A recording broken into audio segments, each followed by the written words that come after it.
Cosworth, the company behind many kick-ass cars like the Ford Sierra Cosworth, the Audi RS4, and too many Formula One wins to count. They're engine builders that have a knack for taking fun cars and turning them into insane performance beasts. They have a brand that thrives off of making unusual engines work and have been playing a game for many years. The name of that game? Innovation. A while back, Aston Martin announced a new hypercar, the Valkyrie. This ultra car uses a 6.5-liter 12-cylinder engine built by Cosworth. The naturally aspirated V12 has 1,000 horsepower and hits a maximum of 11,000 RPM, making it the most powerful naturally aspirated engine ever. The car has some absurd numbers for sure, but the craziest part, while designing the Valkyrie's V12, Cosworth accidentally made the best 3-cylinder engine ever, using ideas that came from the 60s. How was Cosworth able to build such a crazy engine? How do they use old school ideas on new technology? How do they accidentally build the most reliable 3-cylinder ever? Well, I'll tell you. Big thanks to Manscaped for sponsoring this episode. April is National Testicular Cancer Awareness Month, and I know this is a different tone from our usual ads, but I think it's important for you to hear. One man every day, every hour is diagnosed with testicular cancer, and this month, Manscaped, in addition to providing the right tools for safe and easy manscaping, has partnered with the Testicular Cancer Society to spread awareness for men's health and early cancer detection. Now, most of you already know this, but I honestly love Manscaped and their Performance Package Kit. It's an all-in-one grooming collection for the modern man. And while you're enjoying their products like the Crop Preserver Ball Deodorant, Crop Mop Wipes, and the Skin Safe Lawnmower 3.0, you can perform simple self-checks at home for any early signs of cancer. So visit manscaped.com/TCS to learn how to check yourself for early signs, or share their funny educational check yourself video to help save lives. As always, you can use my link manscaped.com/donut for 20% off plus free shipping at manscaped.com. Join the Manscaped movement today and help take care of your pair. Now, let's get back to Wheelhouse. Cosworth is fascinating to me because of their unique methodology when it comes to engine building. And to get a clear picture of what I mean, we need to look at Cosworth's most important invention, their double 4-valve or DFV engine.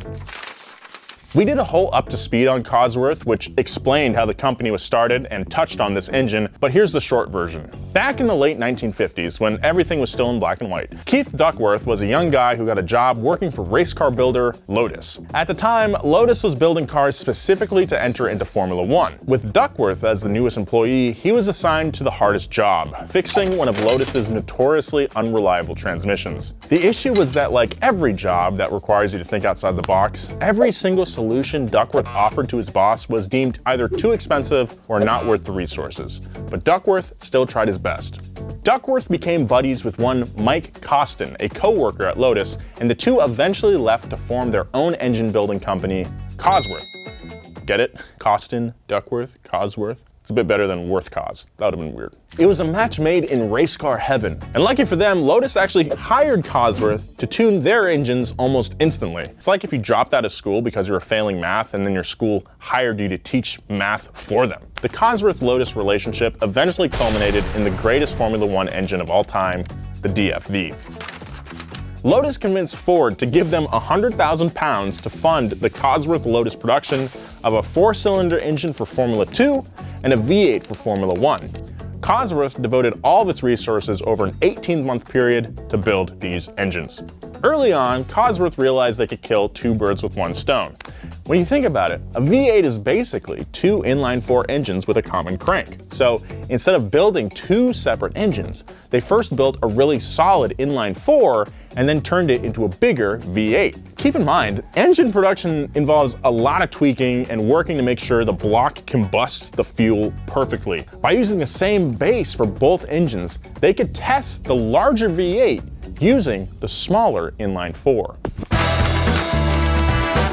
Cosworth engines became the gold standard in Formula 1, Formula 2, IndyCar, and many other types of motorsport, and made Cosworth a well-known company. This company started in a freaking barn, and a few years later, they were dominating racing. Talk about an underdog story.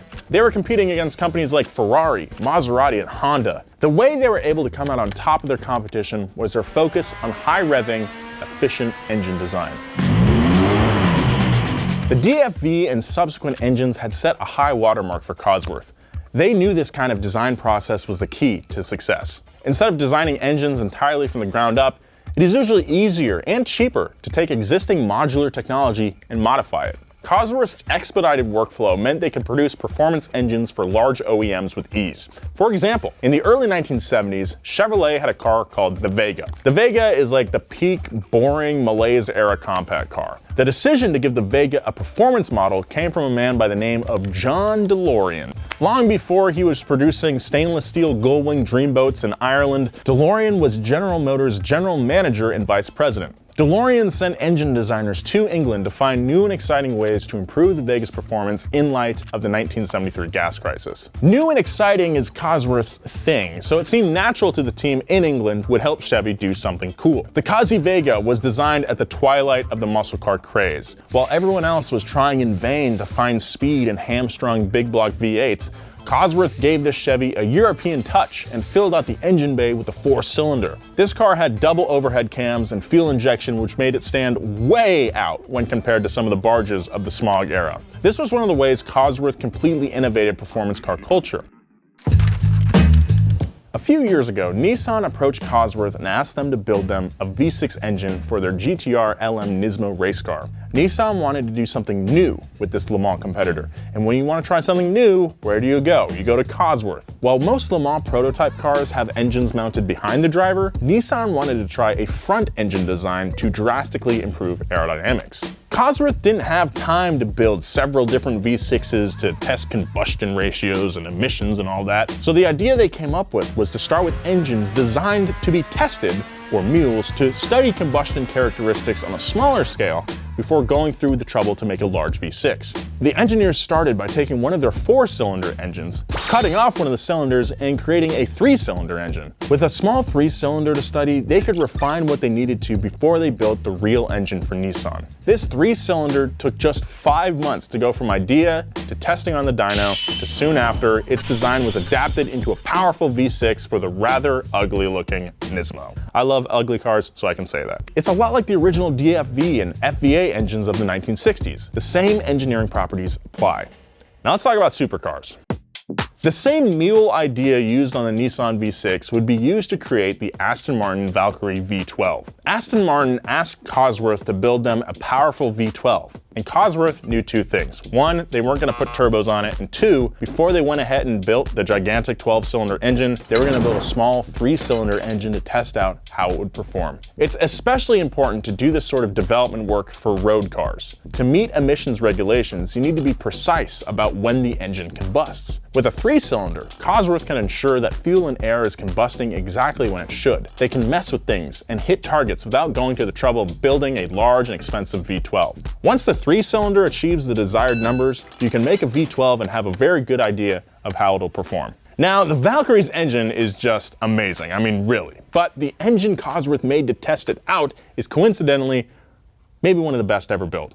And I mean ever. I mean, think about it. There's a reason Hondas are so reliable and high revving with their 4-cylinder engines. A 3-cylinder made to test the power going into a V12 is a recipe for performance heaven. But here's the sad part of the episode. Cosworth has no plans to sell this 3-cylinder mule as its own engine. It was designed to test combustion for large supercar engines, but think about it. If Cosworth was going to pull a 90s Cosworth and take a hot hatch like the Ford Fiesta and slap their accidental 3-cylinder into it, it would be amazing. It'd be like the Fiesta ST already is super fun, but with this ripper in there, it'd be high revving and a blast to drive. Hot hatches, especially in the US, are kind of a dying breed. Cosworth already has this engine made. All they need to do is market this as Cosworth built and mention the engine as part of Aston Martin, and they'll sell like hotcakes or other things that sell very well. While Cosworth has innovated and created a lot of engines in their time, it's interesting to think what would come if this mule engine set out on its own. Also, what other engines can you think of that were created to be thrown away just for testing purposes? Very strange, but cool. Strangely enough, the Aston Martin Valkyrie is not the only insane V12 powered car Cosworth has been working on lately. Former Formula One design god Gordon Murray has been putting together his own beast of a vehicle called the T50. Murray, seeing the work Cosworth did for Aston Martin along with the years of sweet engines, said, "I'll have what they're having, mate." While the Valkyrie is a 6-liter V12, his T50 uses a 3.9-liter V12, a smaller displacement that means higher revs. The engine is capable of doing over 12,000 RPM, and just like last time, a mule was used to perfect this engine. I can't wait to see this thing on track. Murray recently posted a teaser of them testing the T50, just kind of like putting around on the old Top Gear test track. That thing's gonna be a ripper for sure. Once again, Cosworth had to build something capable of insane numbers that was only made so they could make an even bigger and more insane version of it.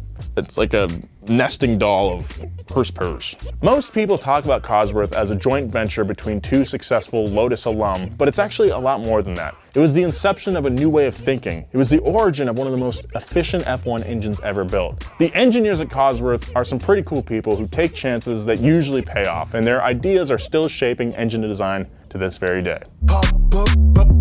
Stickers.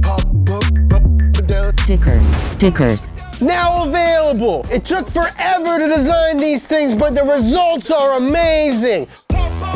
Stickers. We're printing them right now, so go get them while you still can. DonutMedia.com. Tell them James sent you. There's actually no way that you can do that, but maybe tell yourself under your breath when you hit the cart.